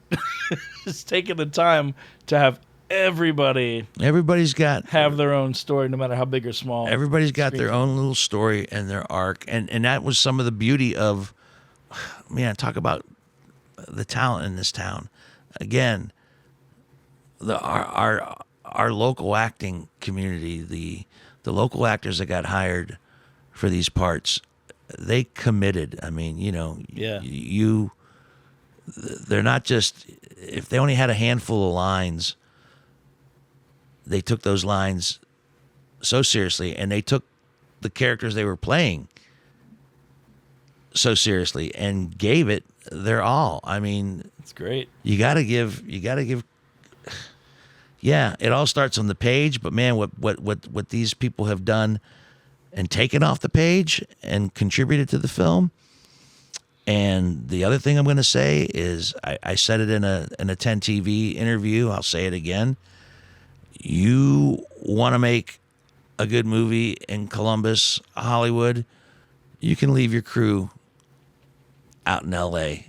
We got them here in Columbus. Our Columbus crew was just outstanding. That's great. Well, that John Travolta movie that they made in Columbus was superbly done. I don't know how many local people were involved in it, but the city as a part of the movie was just terrific. Somebody was laughing though, because apparently that movie starts and the first thing is it shows like Columbus skyline. It says like Columbus, Ohio, the worst city in the world. Yeah. Or like it's some kind of like crime-ridden filth. And I'm just like, I haven't seen it yet, but the movie starts by saying it's basically the capital. Yeah, I forgot about that. Yeah. I'm just like, really though? We're not the murder capital of Dayton, the United States. Ohio. Well, I don't know.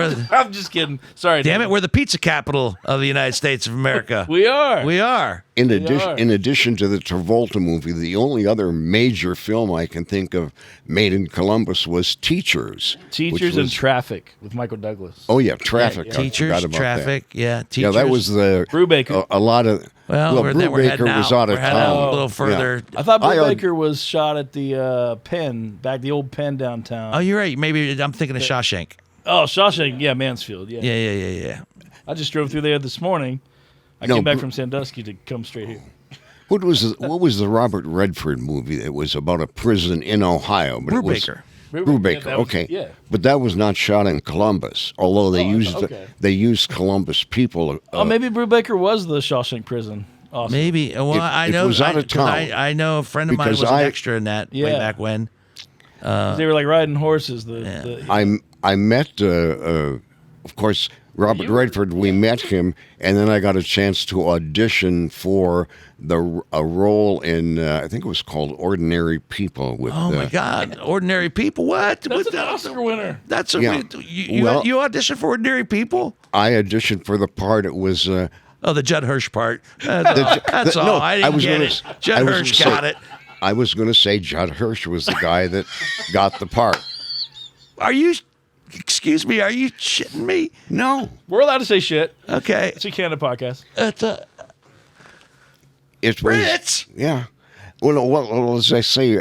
Dino's like, this is bullshit. I didn't get to audition for... Well, I was even Ordinary young. People. I didn't get the part, obviously. And that's and Robert Redford directed that film.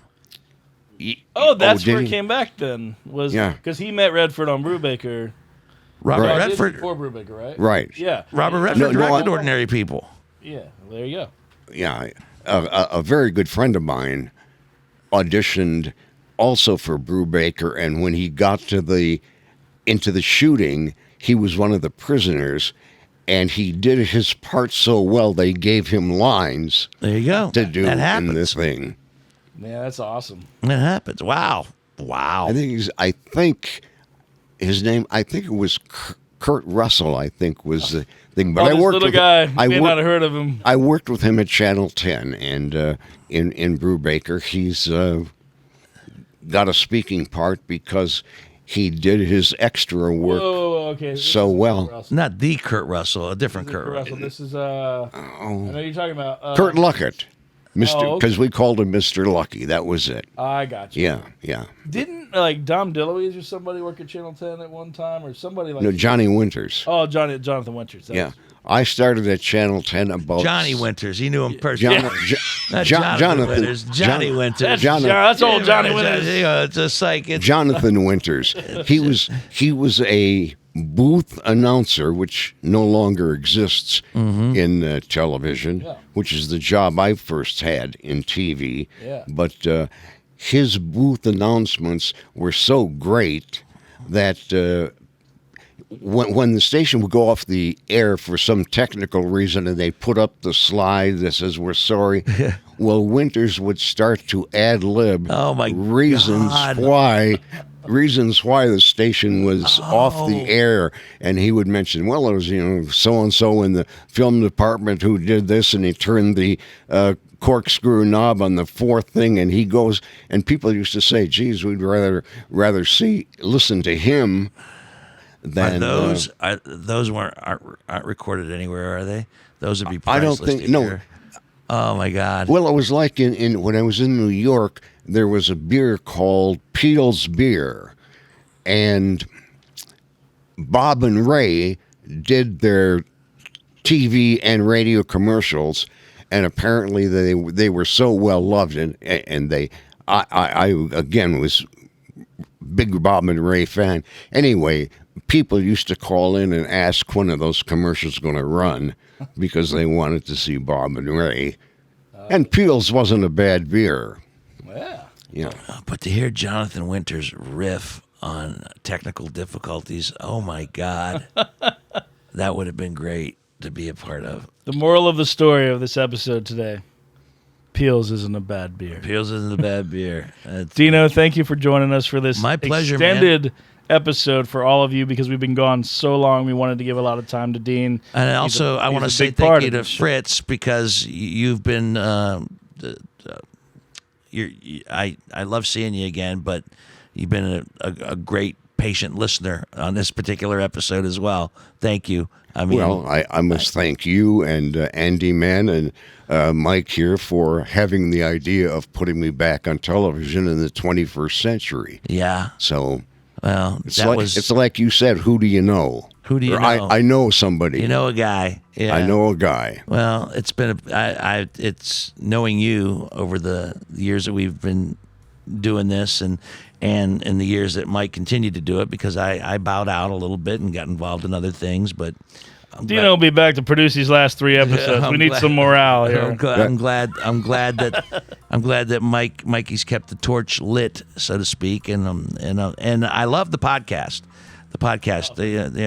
Well, as a matter of fact, Mike was one of the reasons why the May issue of Columbus Monthly did about a 3 or 4 page, 6-page story on me with, maybe 5, 6, 7 photos. And anyway, since we're wrapping up, as Terry Garr said in Young Frankenstein, the feeling is mutual. Thank you to everyone that has come out to our screenings so far this year. All these 50th anniversary screenings every week this year at each of the 4 venues we originally had the series at. They've continued to be packed. Thank you so much for that. There's another one coming up next weekend, so come on out and keep listening. Keep visiting our website at wntlchannelz.square.site, wntlchannelz.square.site, not fritzlives.com. I know you hear that a lot, but that's no longer the site. And keep listening. See you next time. Same time, same tower. Same time. Everybody together. 1, 2, 3. Same tower.